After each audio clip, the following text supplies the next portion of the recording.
There isn't a train I wouldn't take, no matter where it's going. So said Edna St. Vincent Millay. When I hear the iron horse echo with his snort of thunder and make the ground tremble, and see the smoke and steam come out of his nostrils, it seems to me as if the earth had got a race worthy to inhabit it. So said Henry David Thoreau. I think our quotation that best fits today's talk comes from Catherine Abbey, the famous Florida historian and author, who wrote last century in her book, Florida, Land of Change, the following quotation: "Transportation and settlement go hand in hand. The former makes possible the latter, while the latter creates demand for the former." These are wonderful quotes. Historically, the long peninsula of Florida imposed a tyranny of distance upon its settlers. After all, it was nearly 400 miles wide and nearly 500 miles long. It was underpopulated and largely undeveloped. In fact, Florida was very slow to bridge and develop its vast domain. On the eve of the Civil War, no less, Florida had the least amount of railroad mileage compared to all the other southern states. Florida railroad history began about 185 years ago, actually when Florida was still a territory. Statehood was not achieved until 1885. Back in the territorial days, the first railroad to come alive was the Tallahassee Railroad, built between the capital of the territory, Tallahassee, and the St. Marks River. And this rail line, the Tallahassee Railroad, just a mere 19 miles long, transported bales of cotton from the area plantations of Middle Florida down to St. Marks, whereupon they were placed in shallow water vessels and brought out into the Gulf of Mexico, and then the bales were placed in ocean-going ships for the journey up the eastern seaboard or to other ports on the Gulf of Mexico, even to Europe.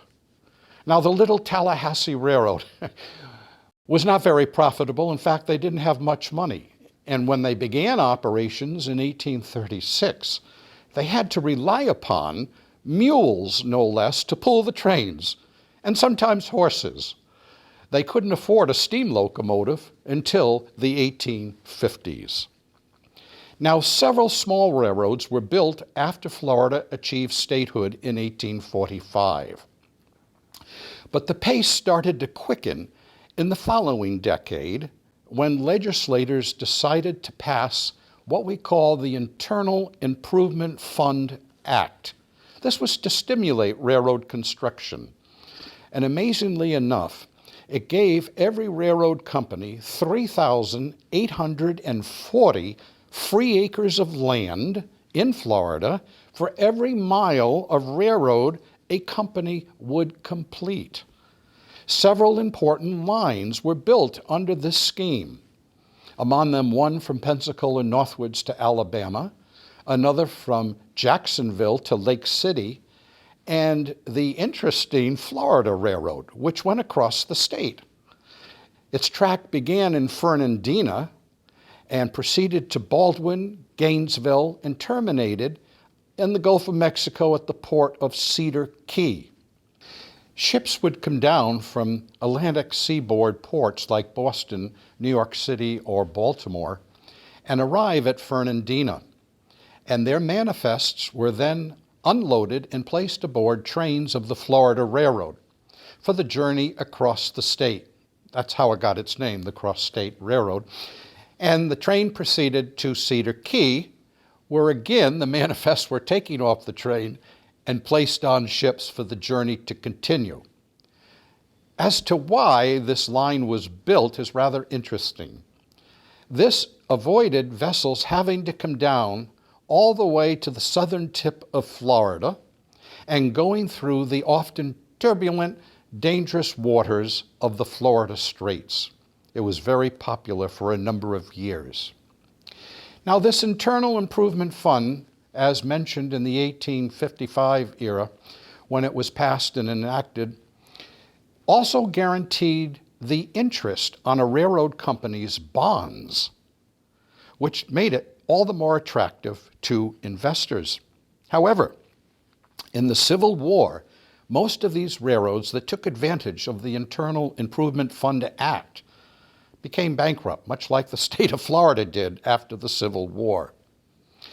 In the 1870s, these roads were often auctioned off to the lowest bidder, highest bidder, and they were partially rejuvenated, but largely the work of carpetbaggers set in who stole an awful lot of money from the companies once they were back in operation. It was not until the 1880s that things started to take a turn for the better. At that time, in the early 80s, the governor of Florida, William Bloxham, knew that if he could sell some of the great tracts of land that the state of Florida owned, they could raise money to rescue the Internal Improvement Fund from bankruptcy and the state of Florida. And he found such a person that might be of great assistance.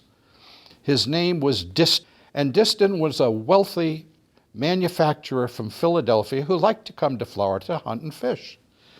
Bloxham found him at one of his camps and proposed that he buy a huge tract of land at a very reasonable price. At the end of the day, Diston bought 4 million acres at 25 cents apiece. What a remarkable bargain. Now that raised $1 million, which put Florida back into financial strength and rescued the Internal Improvement Fund from its bankrupt condition, and the land grants began to resume with gusto. Now, all of a sudden, northern capitalists became very interested in Florida, particularly those that wanted to build railroads. And what attracted them was the fact that they would get 3,840 free acres for every mile that they would build. Among those capitalists was Henry Morrison Flagler, who more or less created and made the east coast of Florida come alive, and Henry Bradley Plant. Henry Plant plays into our story here in Southwest Florida. He was born in Branford, Connecticut in 1819, died in 1899. He made a fortune in the express package business. He lived in New York City in a lovely townhouse on Fifth Avenue, never became a resident of Florida, as did Mr. Henry Flagler, and started to collect railroads much like Queen Victoria collected colonies. And he gradually built up a transportation empire. It consisted of railroads, steamship lines, hotels, and land companies. Of concern to us, of course, are the railroad system. Now, after his passing in 1899, another company stepped in and took over, which we'll talk about in just a moment. Now, one of the many lines that Plant owned in terms of railroads, and he owned 14 of them, was the Florida Southern Railway. And this went down the middle of the peninsula from Gainesville area all the way down to Bartow, when the company started its final leg of construction called the Charlotte Harbor Division. And this 75-mile feeder line started at Bartow and proceeded to Arcadia. Now, from there, it was quite unclear where the line would end. There was discussions about Fort Myers becoming the terminus of the Charlotte Harbor Division, Pine Island, for instance, Boca Grande, or maybe the little community of Trabue, which sat on the southern shore of Charlotte Harbor. Now, the person who was developing Trabue was Colonel Isaac Trabue, who was a Kentucky colonel. And he had quite a considerable amount of land holdings. Now, the railroad, of course, was always interested in obtaining inducements to run a particular railroad line to a location. In fact, a representative, Mr. Plant, went to Fort Myers and spoke with the town fathers in Lee County and told them if they could raise $40,000 that Mr. Plant would definitely consider making Fort Myers the termination point of the Charlotte Harbor Division. Well, the checkbook wasn't very big in those days in Lee County, and the town fathers had to say no. But Mr. Isaac Trabue made an interesting proposition. He would give most of his land holdings to the railroad in his little town and a right-of-way leading right to the harbor if the railroad would come down. And that's where the line from Arcadia eventually terminated, was in Trabue. Now, the first train arrived in 1886. And eventually a dock was built out into Charlotte Harbor called the Lawn Dock, 4,200 feet long. And upon it, there was a railroad track. And trains could actually go out on it and meet steamboats. And a transfer of people and freight could take place. And the steamboats would continue on their journey, perhaps maybe to Cedar Key or to Tampa or to Key West or maybe to other points. Trabue in 1887 became the town of Punta Gorda. And thereafter, Punta Gorda became a very famous place, chiefly because the railroad, that is, Mr. Henry Plant and his real estate division, erected a wonderful hotel that overlooked Charlotte Harbor. And it was a great attraction to hunters and to those who wanted to come and fish. In fact, it even attracted many blue bloods of America, including John Wanamaker, the famous department store king of Philadelphia, Harvey Firestone, the tire manufacturer from Ohio, even Teddy Roosevelt. They all wanted to come to Punta Gorda and go out for a day's work of fishing and fun catching the great sport fish, tarpon. So that's how railroading first came to Southwest Florida. Mind you, Southwest Florida was one of the very last areas of the United States to get railroads. The Transcontinental Railroad between the Atlantic and Pacific Oceans was already open. There were actually about 186,000 miles of railroad tracks already built in America. Pullman sleeping cars made journeys very comfortable, and the famous safety appliance, the Westinghouse air brake, was in wide use already before the first train arrived into Punta Gorda. Well, now we turn our interest down to Fort Myers, what became known as the City of Palms in the 1920s. Henry Plant, as noted, died in 1899.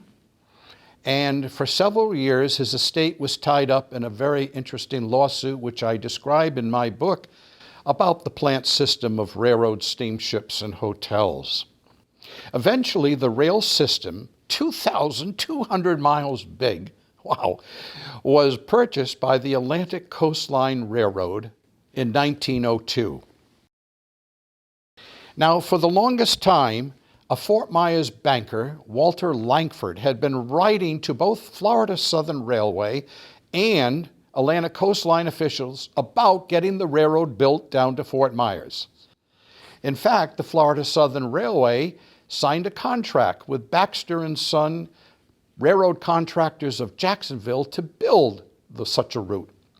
However, it was never completed by the Florida Southern. Instead, the Atlantic Coastline assumed the contract, and it was they who completed the 28-mile extension between Punta Gorda and Fort Myers. It cost $309,000 to construct, roughly about $11,000 a mile, which was very in step with the cost of building a railroad line in those days. The biggest engineering challenge was crossing the Caloosahatchee River. And as all of you know, that the crossing did not occur near the city of Fort Myers. It was in East Fort Myers, up at a beautiful island where the trestle work brought the track from North Fort Myers to Beautiful Island. Thereupon, there was a drawbridge and then more trestle work to bring it into East Fort Myers. And then it threaded its way into downtown Fort Myers. Now, Fort Myers had to establish a board of trade about this time in order to raise the money to buy all the land that the ACL demanded be bought for the route and a location for its station in Fort Myers on Monroe Street, plus the right to build a couple of docks out into the harbor or Caloosahatchee River Harbor so that steamers who were bringing citrus and vegetables could be, from the packing houses, be placed right into railroad cars. There were other stations built in the area, one at Alligator Creek, which became South Punta Gorda, Doherty Creek, which was later called Slater.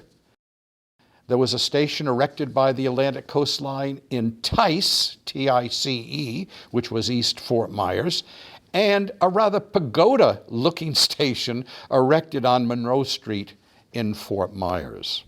The first train was actually a work train, which was completing the route, and as soon as the work train got into the town of Fort Myers, bedlam broke out. Church bells rang, cannon were blown, fireworks went off, flag waving, a lot of excitement, and an obliging Atlantic Coast Railroad work train, which had flat cars, allowed people to get on the flat cars and ride a short distance. It was quite a little celebration. Now, the real passenger train service began to Fort Myers from Charlotte Harbor and Punta Gorda and Bartow in May, exactly on May 10th, 1904, and more celebrations were held. In fact, the first train coming down to Fort Myers, the first regularly scheduled train, contained 25 people. It also had several flat cars of lumber.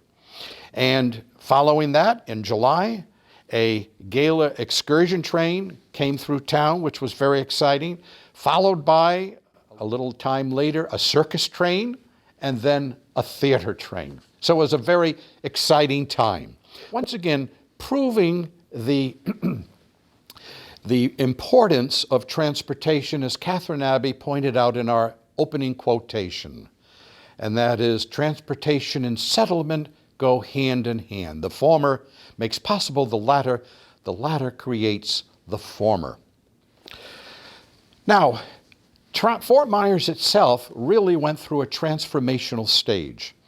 It was a sleepy little cattle town up until the railroad came, and afterwards, all of a sudden, development started, streets were demanded, a fire company had to be organized, and the economic picture of Fort Myers greatly brightened, particularly when local citrus and vegetable growers could ship their products to northern markets, including freshly caught fish from Lake Okeechobee, which was packed in barrels with salt, and from the waters of the Gulf of Mexico.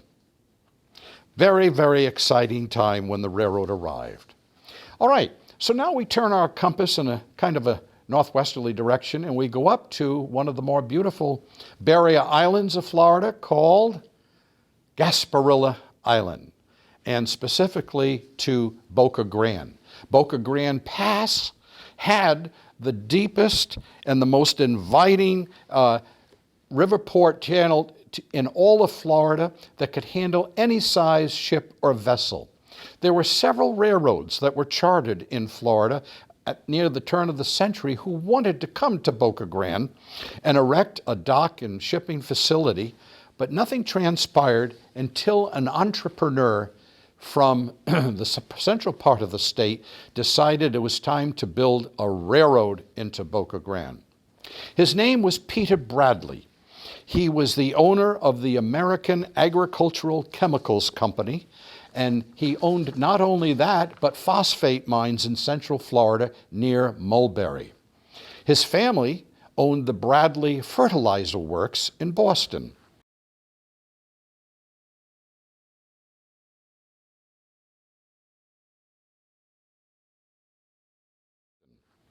Now, one of the acquisitions that Peter Bradley made was the Peace River Pebble Phosphate Company, a firm that actually mined phosphate from the riverbed of the Peace River and along its banks, and placed them on barges and floated them down the Peace River to Charlotte Harbor, where at the deep end of the harbor, ships awaited to take the phosphate to all imaginable ports, both in the Gulf of Mexico and on the eastern seaboard, even shipments to Europe.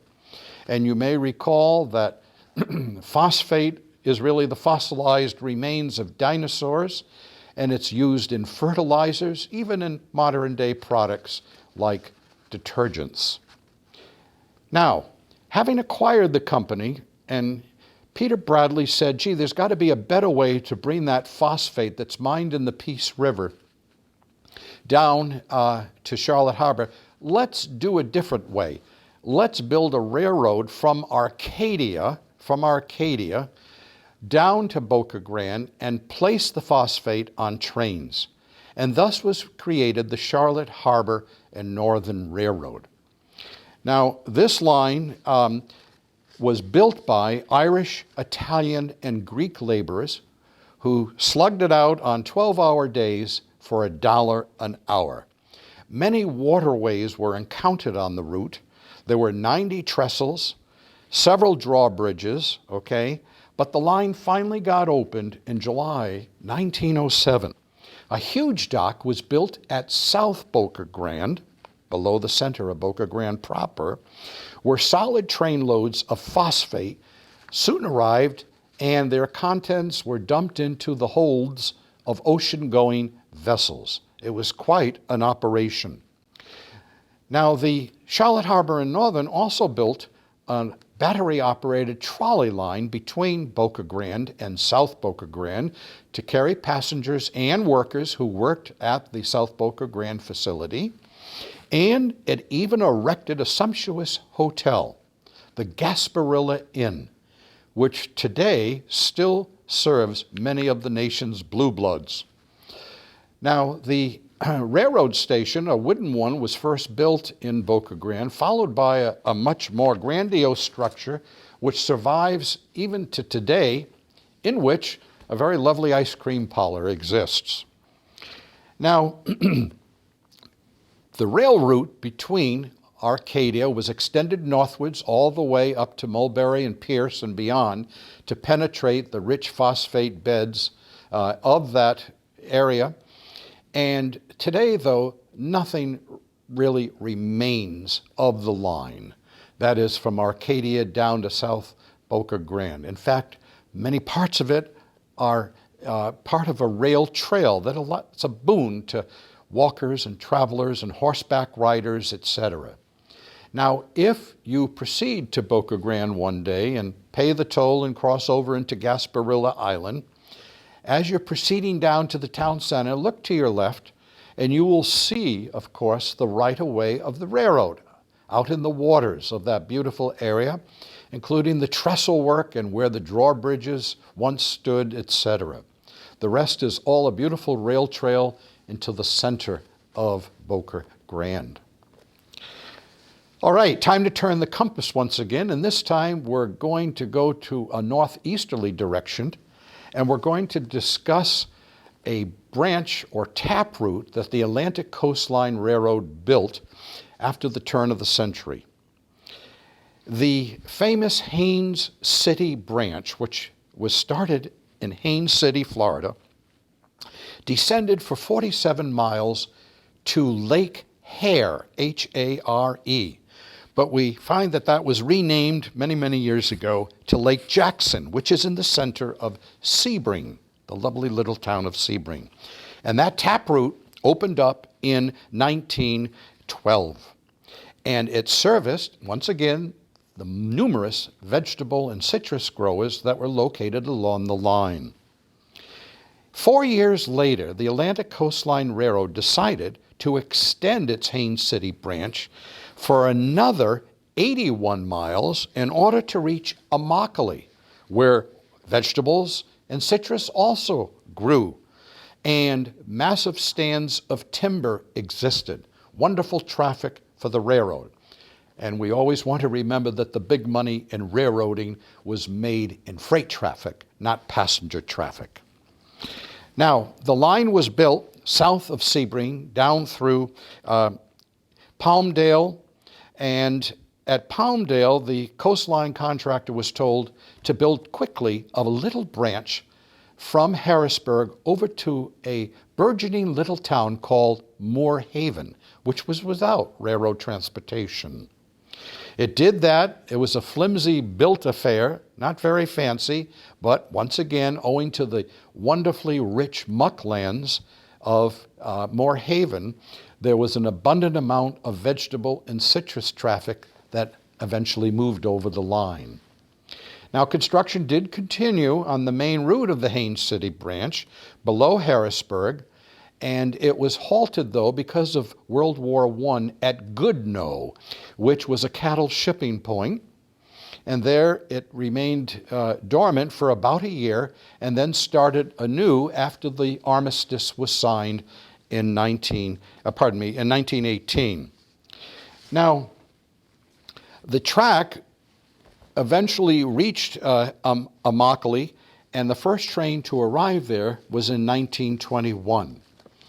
And again, another extension was approved by the Board of Directors of the Atlantic Coastline Railroad, headquartered in Wilmington, North Carolina, to extend the branch from Immokalee all the way down to Everglades City. But it faced one hurdle, the Deep Lake Railroad, owned by Baron Collier, and we'll get to that in just a moment. Now, this all brings us to one of the more remarkable periods in Florida, and that is the Roaring Twenties. And certainly many regard what happened as far as railroading was concerned was the golden era of railroading in Southwest Florida that occurred during this time period. One of the first projects to come alive was called the Fort Myers Southern Railroad. Now, the Fort Myers Southern had initially been chartered back in 17 or 18, and several big-time entrepreneurs were in back of the project, such as Harvey Heitman, a well-known developer in Fort Myers, and Baron Collier, the famous landowner who resided in Naples. Now, the railroad, that is the Atlantic Coastline, wanted to use the old charter, the dormant charter of the Fort Myers Southern, and in order to do that, it had to receive approval from the Interstate Commerce Commission. And there was a 3-person team who heard the application. One of them rejected, 2 approved of having the railroad built. The one that rejected felt as though that why was it necessary to use the Fort Myers Southern name, that it should really be called the Atlantic Coastline Railroad. But the coastline said, no, we're going to use the Fort Myers Southern name. Anyways, the project was approved by the ICC to build from Fort Myers all the way to Collier City, which was on Marco Island. Now, the charter that was an approval that was granted also allowed the Fort Myers Southern to build a little branch in the neighborhood of Sun Harvest Citrus, which we know of today, and from there westerly to the setting of Iona. It was not built by the Fort Myers Southern. However, make a note of that. It will be popping up in just a moment. All right, well, the Fort Myers Southern Railroad was started in mid-1924 between Fort Myers and Bonita and opened in mid-1925. And there it built a freight platform and a Y track, W-Y-E, that allowed the turning of locomotives so the trip could be made back to Fort Myers. And again, citrus and vegetables were the primary freight traffic, and of course there were passengers who rode that train as well. Now, work resumed in 1926 on the Fort Myers Southern, all the way down to Naples. And best it did, because hot on its trail was another railroad company, which we'll talk about in a moment, the Seaboard Airline Railway. Now, service to Naples on the Fort Myers Southern began just after Christmas in December 1926. The ACL station in Naples was built at the intersection of Radio Road and Airport Pulling Road near Naples Airport. Now, it did not install there a Y track, so trains had to back down from Bonita all the way to Naples and then return to Fort Myers the correct way with the engine at the front of the train. Up until 1949, there was mixed train service on this branch from Fort Myers to Naples 6 days a week. In June 1927, the Fort Myers Southern was actually extended to Collier City, and it did so via a drawbridge over the Marco River into Collier City, which we know just simply today as Marco Island. And the principal freight customer of Marco at that point was the Doxey Clam Factory, which shipped its products packed in barrels and salt and ice to all kinds of northern market destinations. The company also erected a Y track here in Collier City, which permitted the turning of locomotives. Now, the Atlantic Coastline's last project in southwest Florida was extending its track south of Immokalee down to Everglades City, as mentioned. But at Deep Lake, it encountered a little 14-mile line called the Deep Lake Railroad, which was owned by Baron Collier, who owned it and the surrounding lands, which were great growing grounds for grapefruit and the harvesting of timber, all of which was placed upon cars of the Deep Lake Railroad and brought to Everglades City for transshipment into Collier Line vessels. And they too went off to markets with those manifests. Well, they struck a deal with Barron, and the Atlantic Coast Line purchased the line of the Deep Lake Railroad, rebuilt it to standard modern proportions, and opened service in 1928 to Everglades City, and built actually a lovely Spanish station in that setting. It also became the southernmost point of the entire Atlantic Coastline Railroad system. Now, for many, the star of the 1920s in southwest Florida was the Seaboard Airline Railway. Its president was Solomon Davies Warfield, a wealthy Baltimore bank president and investor. And Warfield, as president of the Seaboard, got the Interstate Commerce Commission in 1925 to approve a special railroad project called the Seaboard All Florida Railway. And it had two parts. It was going to build a new line from its track in West Palm Beach down to Miami, even down to Homestead. And it was going to build something into southwest Florida, from Fort Ogden, which was below Arcadia, actually at the little hamlet of Hull, Hull, all the way down to Fort Myers, to Naples. And it was going to compete for the monopoly that the Atlantic Coastline had in that area. Now, Warfield gave the contract for both the East Coast and West Coast extensions to America's biggest railroad builder, Foley Brothers of Minneapolis, Minnesota. Now, the biggest challenge, at least on the West Coast, was bridging the wide Caloosahatchee River in Fort Myers. Workers arrived here in January 1926, and the following month, groundbreaking for the West Coast extension began, and it was immediately begun between Hull and Fort Myers, while the bridge crews attempted to erect and did complete all the necessary trestle work and drawbridge to cross the Caloosahatchee River. For several miles south of Fort Myers, the Seaboard Airline Railway closely paralleled the track of the Atlantic Coastline Railroad, and sometimes trains would see one another and run abroad one another. The locomotive crews often tossed pieces of coal to the crew of the other train and shouted obscenities, etc., all in jest, of course. The Seaboard erected a beautiful freight facility on Michigan Avenue in Fort Myers, and a splendid Spanish-style passenger station on East Riverside Drive, which I'm sad to report was pulled down in the earlier months of 2021. However, the Seaboard did erect a beautiful station which still stands at 5th Avenue South in Naples, which is today a nice community center which boasts a wonderful railroad collection inside and rail cars and a miniature train ride. Now, construction of the Seaboard line south of the Estero River to Naples proper was built by a Seaboard subsidiary, the Naples Seaboard and Gulf. Now, two branches came off the Seaboard's West Coast extension. One departed Sun Harvest Citrus in South Fort Myers and headed for Iona and Truckland.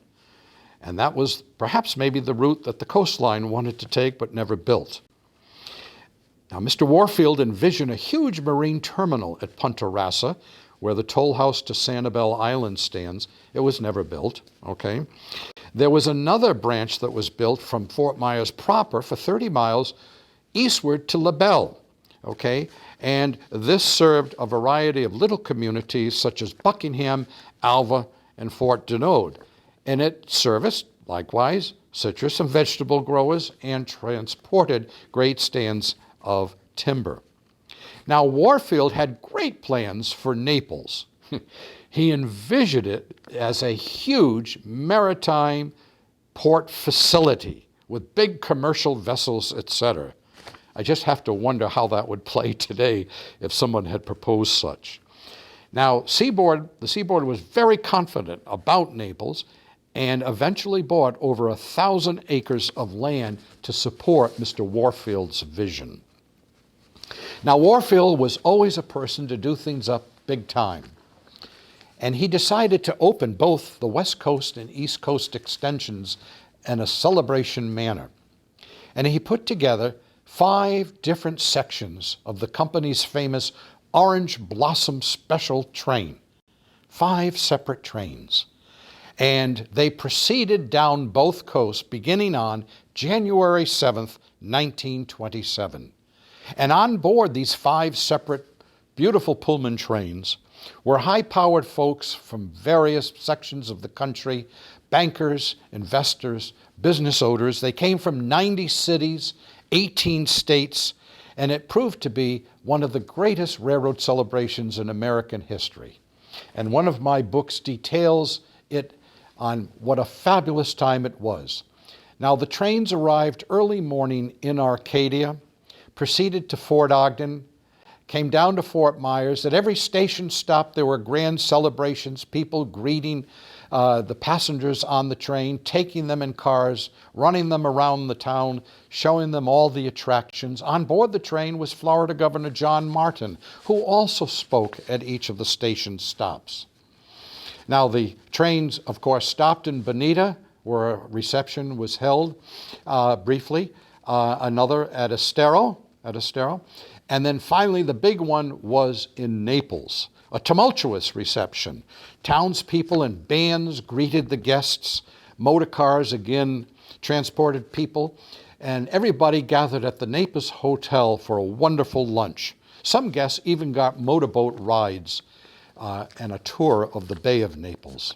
Now, everybody got back on the trains late on the day, and because there was no turntable or Y-track in Naples, all 5 trains had to ignominiously back up all the way to Fort Myers, where the trains were turned around and proceeded to the East Coast later that night, but not before another big reception was held for them and the passengers at the Royal Palm Hotel in Fort Myers.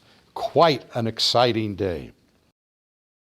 So now we turn to the 1930s, which hardly needs any introduction. As most of you know, it was the time of the Great Depression.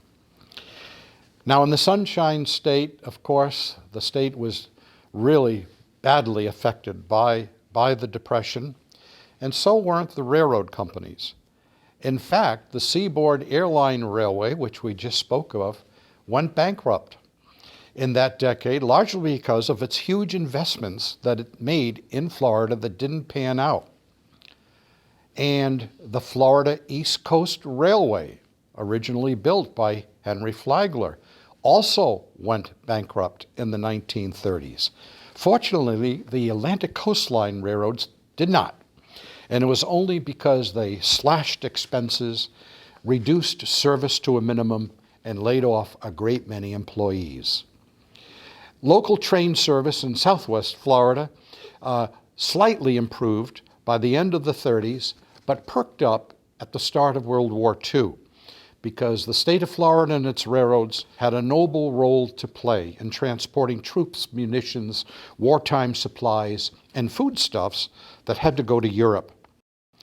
In fact, a branch off the Seaboard Airline Railway's La Belle branch was built to Buckingham Airfield during World War II, and in 1942, the Seaboard decided to abandon its track from Bonita into Naples, which was purchased by the Atlantic Coastline Railroad.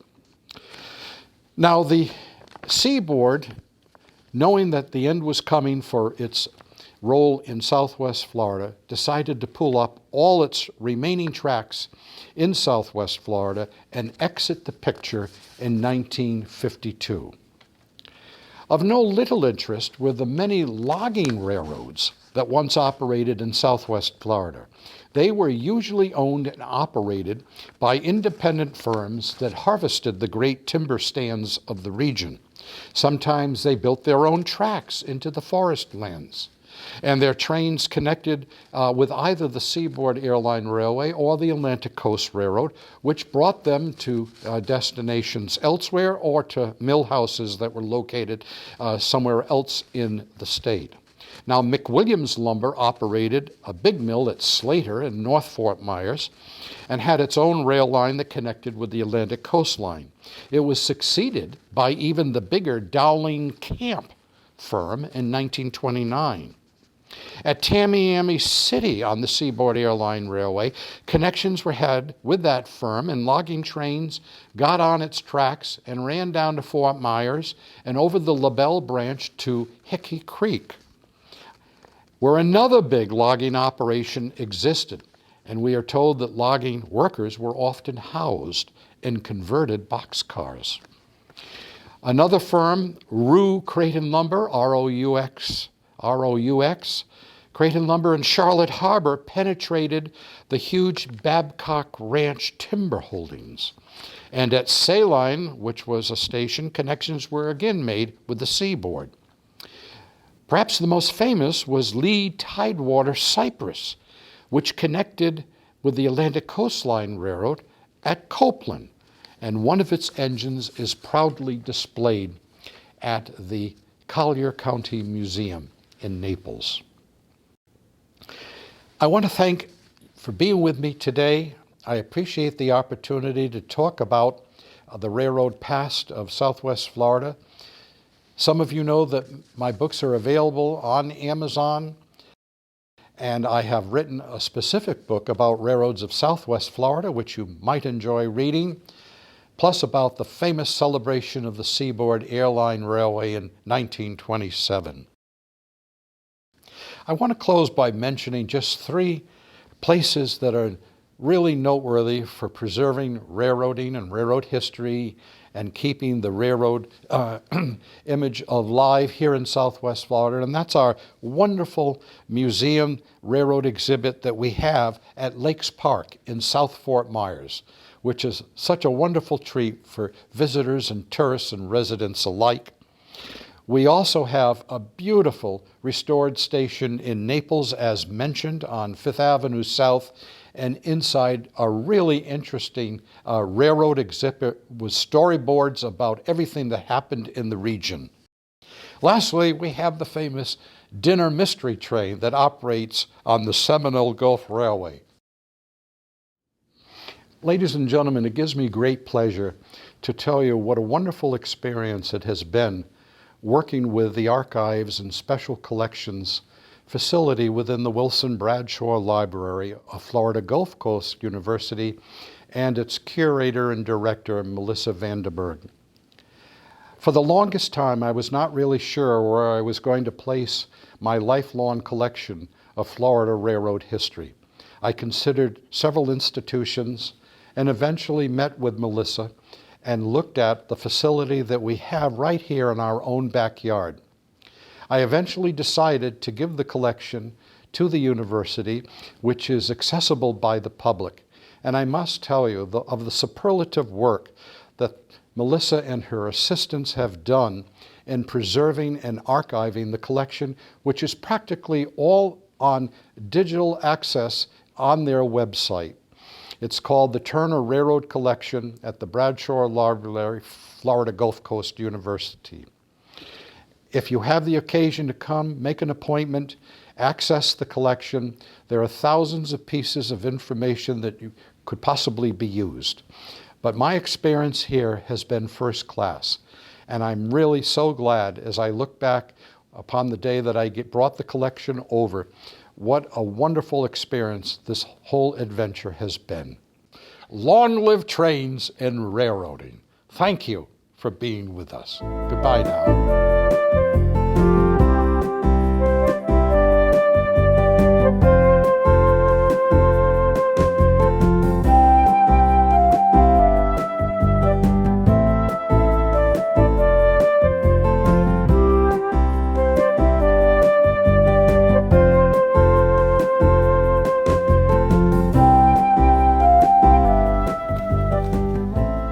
This is a little short line railroad on the East Coast, and this is a picture, and it really portrays what the land looked like in Florida in the 1870s.